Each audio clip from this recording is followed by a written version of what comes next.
The divertor is one of the key elements of the ITER machine. Situated along the bottom of the vacuum vessel, the divertor's function is to extract heat and helium ash, both products of the fusion reaction, and other impurities from the plasma.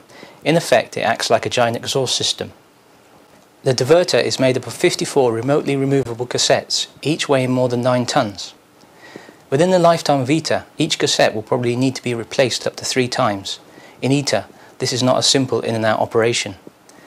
Access to the divertor region is only possible through 3 narrow access ports in the vacuum vessel. Because the inner surfaces of the ITER vacuum vessel will eventually become radioactive, installation and exchange of divertor cassettes requires the use of special remote handling techniques and a special test facility on which to test and develop these techniques. The test facility is called the Divertor Test Platform 2, or DTP2 for short. It is located in Tampere, Finland, and is jointly operated by VTT and the Tampere University of Technology on behalf of the European Domestic Agency. Located within the facility is the first prototype of the cassette multifunctional mover, which will be one of the main workhorses for divertor installation and exchange in ITER. Cassettes coming from the hot cell will be transported to the tokamak in a cask.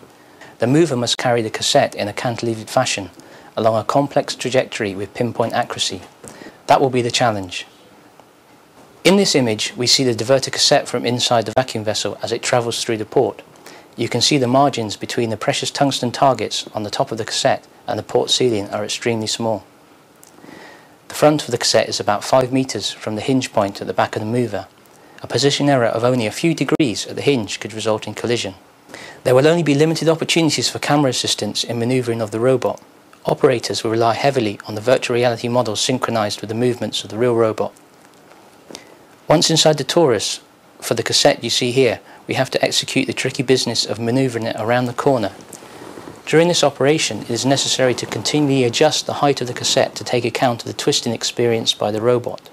Once in position, the cassette will be locked to the divertor rails with the aid of a manipulator arm. Cooling pipes and diagnostic cables can then be reconnected. The DTP2 will be conducting these handling operations in an increasingly remote manner.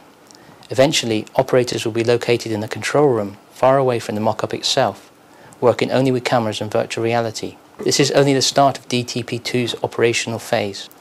Thanks to a pan-European effort, this facility will provide a vital platform for ITER's remote handling development program for many years to come.